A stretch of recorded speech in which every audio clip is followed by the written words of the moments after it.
जब जीवन में कहीं समस्या खड़ी हो जाए, कहीं बहुत विकट समस्या है और कोई हल ना मिल रहा हो जाता है जीवन में, कोई घड़ी ऐसी आके खड़ी हो जाती है जहां पर हमको सोचने के लिए भी समय नहीं है। तब मंगलवार को अगर शिव जी के मंदिर में, शंकर के मंदिर में जाकर 1 लोटा पानी चढ़ाया जाता है तो हमारे कार्य में उन्नति होती है। आज बहुत सुंदर सा एक उपाय है, बहुत सुंदर, शायद आपकी जिंदगी में सबके काम आए, सबके काम आए। दुनिया के लोग कहते हैं शंकर भगवान को भांग प्रिय है, शिवजी नशा करते हैं, या लोग बाग चिलम दिखा देते हैं, चिलम पीते हैं, पर शिव महापुराण की कथा में कहीं ऐसा चरित्र नहीं आया कि हमारे हिंदू धर्म के कोई भी देवी देवता कोई नशा कर, पुराणों में नहीं। हाँ, शिव नशे से मुक्त करते हैं। किससे मुक्त करते हैं? नशे से मुक्त। शंकर नशा मुक्त कर। तंबाकू का सेवन करने वाले होते हैं और वो तंबाकू नहीं छोड़ पाते।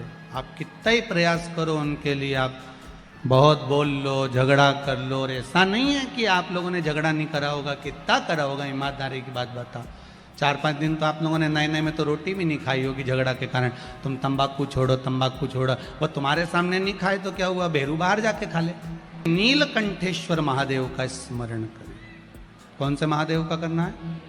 नीलकंठेश्वर महाराज। 2 बार पशुपति व्रत कर लिए, आपने ये कर लिया, आपने प्रदोष कर लिया, आपने सोमवार कर लिया, आपने सारे अनुष्ठान कर लिए, बहुत सारे उपाय भी करे, तो 21 पत्ते इकट्ठे कर कर उसको आग लगाकर जलाकर भस्म तैयार कर लीजिए।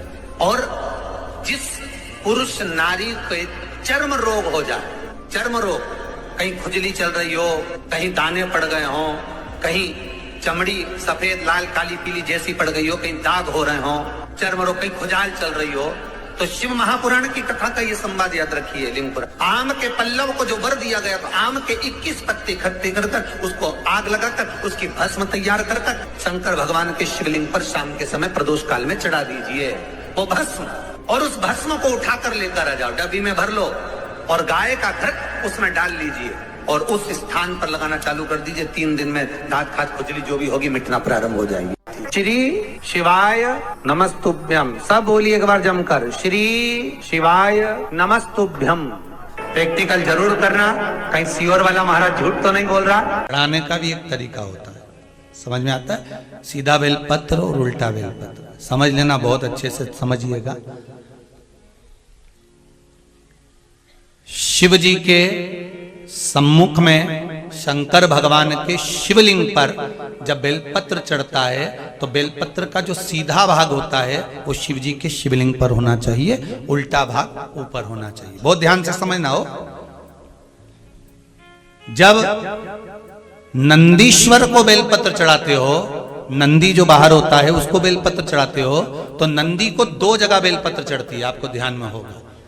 पहली बेलपत्र नंदी को जब चढ़ती है तो नंदी के सामने चढ़ती है, तो उसका बेलपत्री का जो डंडी का मुख है वो नंदी की ओर होता है और बेलपत्री की पत्ती का मुख शंकर जी की ओर होता है। समझ में आ रहा है सबको? डंडी का मुख, जैसे नंदी ऐसे बैठा है तो डंडी का मुख नंदी की ओर होगा, पत्ती का मुख शिव के, और ये सीधी की सीधी नंदी के सामने नीचे रखा जाती है, नंदी के सामने। और एक बेलपत्र जब नंदी के ऊपर चढ़ती है तो डंडी का मुख शिव जी के ऊपर होता है और इस पत्ती का मुख नंदी के सिर पर नंदी की ओर होता है। ये दोनों में बहुत अंतर है महाराज। जैसे कोई बच्चा कोई कंपटीशन एग्जाम के लिए जा रहा हो या कोई परीक्षा देने के लिए जा रहा हो और पढ़ाई करे, स्मरण करे, तैयारी करे, वो अपनी जगह पर है। और ऐसा नहीं होता कि बच्चे पढ़ते नहीं है या तैयारी नहीं करते हैं। इसके बाद भी अगर उनका इंटरव्यू में पास नहीं होते या एग्जाम में पास नहीं होते तो उसके लिए ये दोनों बेलपत्री बड़ी काम करती है। बहुत ध्यान देना, जो नंदी के सामने बेलपत्र रखकर जाना, शिव जी के सम्मुख में बेलपत्र रखकर जाना, मतलब नंदी के सम्मुख में जब रखाएगी तो डंडी जम के बोली है कहाँ होना चाहिए? नंदी की ओर, और जब ऊपर रखाएगी तो डंडी शिव की ओर हो। ये 2 बेलपत्र रखकर शिव जी का स्मरण कर कर जाएं, कार्य सफलता की ओर बढ़ता है। कोई काम के लिए आप जा रहे हैं तो उसमें सफलता मिल जाती है, उसमें सफलता प्राप्त हो। शिव जी को बेलपत्र चढ़ा रहे हो, जो चिकना भाग है सीधा भाग शिव जी के ऊपर, शंकर भगवान के ऊपर। थाली में अगर शिवलिंग का निर्माण कर रहे हो, पार्थिव शिवलिंग का निर्माण कर रहे हो, तो थाली में जब बेलपत्र रखोगे तो सीधी रखोगे, फिर उसके ऊपर शिवलिंग का निर्माण करो।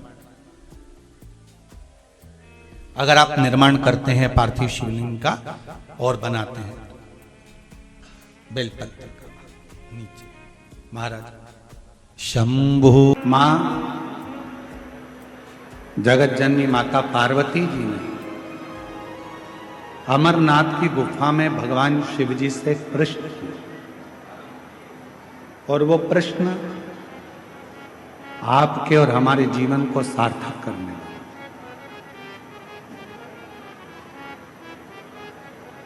वो प्रश्न आपके और हमारी जिंदगी को आनंदित करने वाला है। वो प्रश्न है, मां जगत जननी जगदम्बा अम्बा माता पार्वती जी भगवान शिव जी से प्रश्न करती हैं कि भोले बाबा, मैंने सुना है कि आप संसार के लोगों को नवनिधि देते हैं, आप संसार के लोगों को नवनिधि प्रदान करते हैं। इसलिए हनुमान जी महाराज भगवान शिव का एक अंश स्वरूप है। पवन तनय संकट हरन मंगल मूरति राम लखन सीता सहित हृदय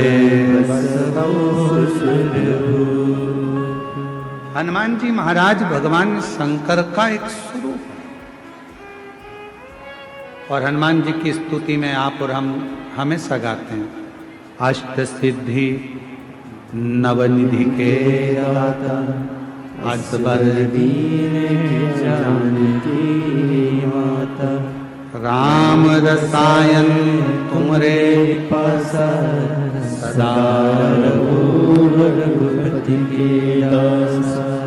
इसमें एक लाइन अष्ट सिद्धि नव निधि के, बाबा नौ निधि आप सबको देते, नौ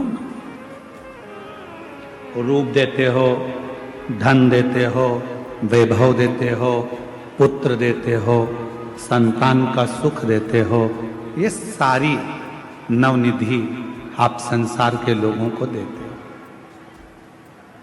शिव जी से पार्वती जी ने अमरनाथ की गुफा में अमर कथा के समय पर पूछा, इससे हटकर भी कोई और निधि है क्या?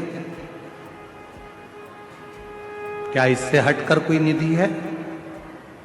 और आपको आज हम बताएं इस पवित्र शिव महापुराण की कथा में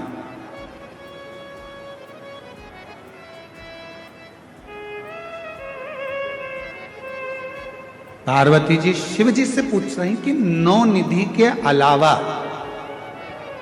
आ जाइए, नौ निधि के अलावा क्या कोई और भी निधि है? क्या और कोई भी निधि विराजती है, या और कोई भी निधि है? क्या कोई और भी निधि है? शिव महापुराण की कथा को हमने जितनी बार भी अध्ययन किया, या आपने और हमने सुना पढ़ा, शिव महापुराण की कथा कहती है तारकासुर के पास में दुनिया का सारा वैभव था, वो मांगने कहीं नहीं गया था। तारकासुर के पास में दुनिया की सारी सत्ता थी, वैभव था, धन था, संपदा थी, वैभव, सत्ता, सब कुछ।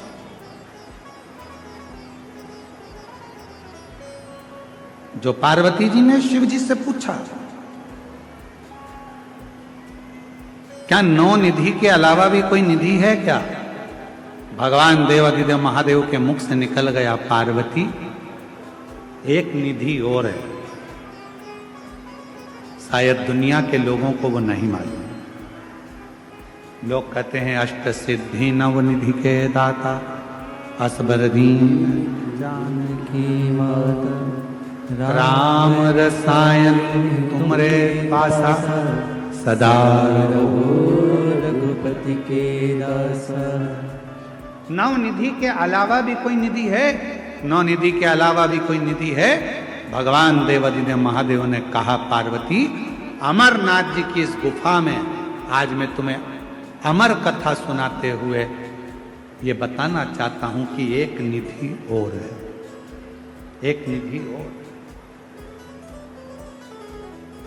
वो कौन सी निधि है?